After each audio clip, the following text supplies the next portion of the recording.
What's going on, everybody? This is Brian from sneakerfiles.com, recapping the news, and to be honest with you guys, we don't have a lot to talk about, but we do have some highlights in this video. Like always, if you got a second, greatly appreciate a thumbs up. It helps build this channel. We're nearing in on 73,000 subscribers, and that's thanks to you guys. Also, if you're not subscribed yet, make sure to hit the red button just below. Now, the highlight would be some unreleased Air Jordan 6s that are an exclusive to Macklemore. Jordan Brand also unveiled their Holiday 2017 collection. We have the return of the Nike Air Force 1 Low Rockefeller, and a little bit more. But without wasting too much of your time, let's jump into the news. A few years back, Kanye West said the infamous line, "The Yeezy jumped over the Jumpman," something along those lines. And from that time, fans of the Three Stripes brand has pretty much latched onto that. According to NDP Group's Matt Powell, Adidas has taken the #2 sneaker brand spot in the United States for footwear. The #1 spot is Nike. The #2 spot was Jordan Brand, now the #3, and the #2, of course, is Adidas. Powell also goes on to say that Adidas sport footwear sales have grown more than half for the month, and the share grew nearly half to 13%. He also goes on to say that the top selling shoes during August was the Adidas Tubular Shadow and the Superstar. Now, I really don't want to go on a huge rant on this, and I personally have nothing but love for Adidas, and I like what they're doing. However, Jordan Brand is its own brand, yes, but it's owned by Nike. So if you'd like to combine Jordan Brand, Nike, and all the other brands they own, which includes Converse, Hurley, and then you could take Adidas and they own Reebok, I don't know if they own any other brands, and combine those together, Nike, Jordan Brand, Converse, they're killing the market. I mean, sure, it's a good look for the brand, but I believe they have a long time to go to surpass Nike. Whenever triple black hits a sneaker, it typically does better than a triple white or other color blocking. It really depends. Today we have another preview of the Adidas NMD R2 Prime Knit Triple Black. Now there's really not much to talk about. They do feature Prime Knit across the uppers and then black throughout, which also hits the Boost midsole, outsole, Three Stripes branding, and back heel. Sadly, we don't have a release date for the shoe. They are expected to drop sometime during the fall season. So with that being said, there should be an update coming soon. I've shared a couple colorways of the new Nike Air VaporMax CS, which is expected to drop soon. Now we have a triple black pair. The VaporMax is also known as having fly knit across the uppers, but on the CS edition, it'll feature mesh and synthetic. Other than that, black is used throughout. I also think there's a bit of anthracite that lands on the tongue, but that is a variation of black. Completing the look, black is also used on the full-length VaporMax Air unit. We don't have a release date or a retail price. They're expected to drop during fall. On a side note, this pair should be cheaper than the Nike Air VaporMax, which cost $190. When you think of Rockefeller, you might think of Jay-Z or even Damon Dash, but others may think of the Nike Air Force 1 Low Rockefeller, which was seen back in 2004. Some of you may also know that the Nike Air Force 1 is celebrating its 35th anniversary this year, and with that being said, the Rockefeller Air Force 1 will be releasing during November. We only have a few images, but as you can see, they feature white tumbled leather across the uppers. The leather looks very nice to me. In addition, white covers the midsole and the outsole. Now finishing the look, we have the Rockefeller branding stitched by the heel, and it also lands on the tongue, and that's done in black and it looks like silver. Now here's the bad news of this shoe. I said that they're going to release during November, however it appears that this will be a Complex Con exclusive. What that means is you'll have to be in attendance at Complex Con to purchase the shoes, and then you're going to have to fight a bunch of other people in order to get your pair. It's possible that a wider release does happen, which I will make sure to update you on, and I honestly feel that a wider release needs to happen. Releases like this will definitely bring the Nike Air Force 1 back, but let me know your thoughts on this pair releasing in the comment section below. Nike has unveiled the new Nike Fly Leather collection, which consists of 5 icons. Those are the Nike Air Force 1 Low, the Air Max 90, Tennis Classic, the Cortez, and the Air Jordan 1. The pairs in the collection is inspired by the Nike Air Safari. Each style features metallic gold lace tips, debris, and a digitally printed rose gold swoosh. They come with a Nike Fly Leather logo patch and a swoosh engraved metallic gold medal. For those that are wondering what Nike Fly Leather is, according to Nike, it's made with at least 50% recycled natural leather fiber and water power that has the potential to be as game-changing as Nike Flyknit. During a typical leather manufacturing process, up to 30% of a cow's hide is disregarded and often ends up in a landfill. To reduce this waste, Nike gathers the disregarded leather scrap from the floor of tanneries and turns them into fibers. Then those recycled leather fibers are combined with synthetic fibers and a fabric infrastructure via a hydro process with a force that's so strong it fuses everything into one material. The material then goes through a finishing process which can include things like pigmentation and is completed by being put on a roll to be cut. Nike also goes on to say that Nike Fly Leather mimics athletic, pigmented full-grain leathers in everything from fit to touch. Unlike with traditional leathers, Fly Leather can be produced with a consistent grade across a broader range of product. So to give you a quick rundown on all the highlights, Fly Leather uses 90% less water, it's 40% lighter, diverts waste from landfill, 80% lower carbon footprint, 5 times more durable, and 50% recycled leather fiber. So in a nutshell, this new leather is very eco-friendly. For those that want to purchase the shoes, they won't be available as of yet, at least not these colorways. I do believe that the material will be used later in the year, but for those that want to get their hands on a pair, if you live in the United States, you can actually win a pair. What I'm going to do is drop a link in the description below. You have from now until September 30th.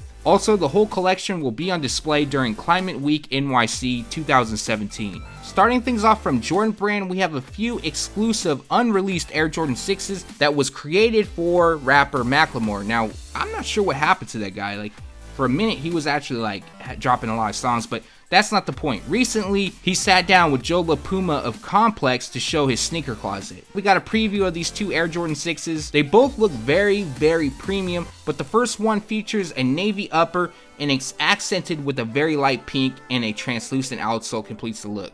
Now the second pair comes in all green, however it has snakeskin detailing throughout. Now most of you know that there's an Air Jordan 6 Gatorade releasing. A lot of people do want the green pair to drop, which Macklemore's does resemble a lot of. Or I should say the Gatorade resembles a lot of Macklemore's. Speaking on the topic, Macklemore did have a few words for Gatorade, I guess you could say that, but this is the quote. This was a sample, and Gatorade came in a couple years later and designed a very similar shoe. I'm not going to say anything, but these are very, very similar to what is coming out in the fall. As most of you know, Macklemore has very strong ties to Jordan Brand, and I'm still going to say it's a rumor for now, although I was told that there was a green Gatorade Air Jordan 6 releasing. So we'll have to wait for the updates on that pair. Yesterday was a big day, and Jordan Brand also unveiled their Air Jordan Retro Holiday 2017 collection.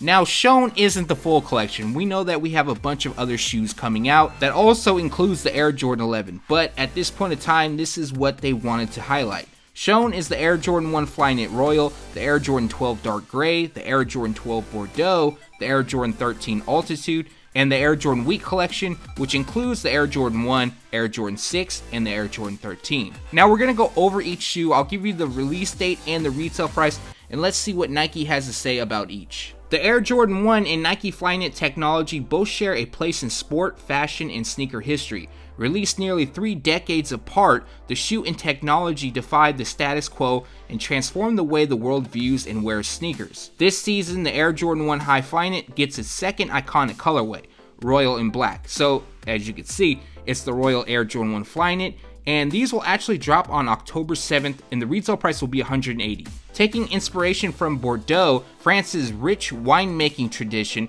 this tone became an instant hit as an accent color in 1991. The Air Jordan 12 now gets its second Bordeaux version, which features a fully flooded smooth suede upper. This pair drops on October 14th, and the retail price will be $190. I know I wasn't tripping about the actual overlay where it traditionally would be a basketball leather texture. It definitely looks different from these official images. The Air Jordan 12 was cemented in history on the court in 1997, and since then the silhouette has taken on a new life as an off-court style. The dark gray colorway swaps the leather upper for suede and nods to the original Taxi colorway by featuring gold lace eyelets.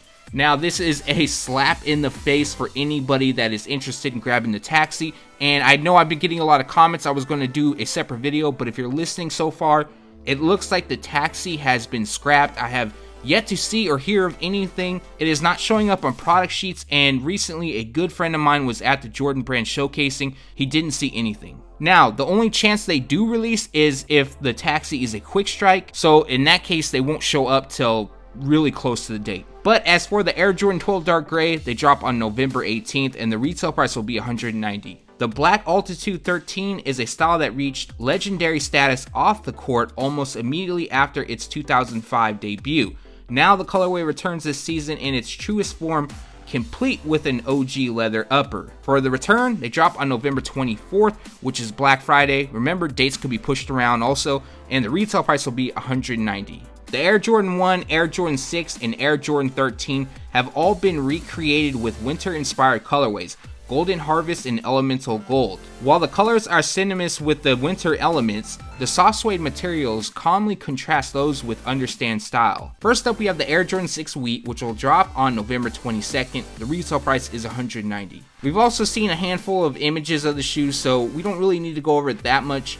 But what we haven't seen much of is the Air Jordan 13 Wheat, which is also said to drop on November 24th. It appears that this pair features suede across the panels as well as the toe, and then it almost looks like a synthetic material lands on the base itself and around the collar. I personally think they should have brought back the Air Jordan 13 Wheat that released in 2004, but this really isn't that bad either. Last but not least, we have our first look at the Air Jordan 1 Wheat. So there was a few images going around. One featured a white midsole which was blatantly fake, and then there was another pair that was going around that was said to be a sample, and that somewhat resembles this, but not really that close. So we do have wheat that covers the uppers, and according to Jordan Brand, a soft suede is used. In addition, we have the Wings logo on the collar that is debossed. We also have a nylon tongue and rope laces that furthers the theme. Finishing this pair is gum on the midsole and outsole. Dropping November 25th, the retail price will be $160.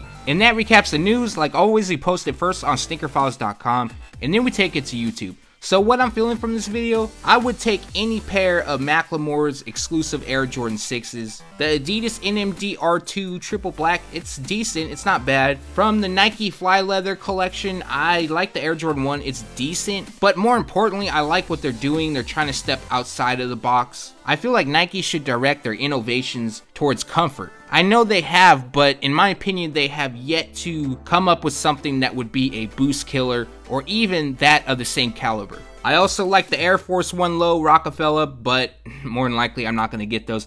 Definitely not going to pay resale for them. And from the Jordan Brand Holiday 2017 collection that was shown, the Air Jordan 1 Wheat, it's alright. I mean, I might need time for that to grow on me. The Air Jordan 13 Wheat, I'm not a huge fan of it. But the Air Jordan 13 Altitude, that's a definite pickup. The Air Jordan 12 Dark Gray, I like the shoe, but I feel like it's a slap in the face because they're saying that this pair is a tribute to the Taxi Air Jordan 12, but why not release the Air Jordan 12 Taxi like originally planned? The Air Jordan 12 Bordeaux, I like those as well. I just wish it didn't have a sell outsole. But that does it for me. Leave a comment below and let me know from this video what you liked or what you disliked. Thanks for watching. Stay tuned to sneakerfiles.com. And if you haven't yet, make sure to subscribe.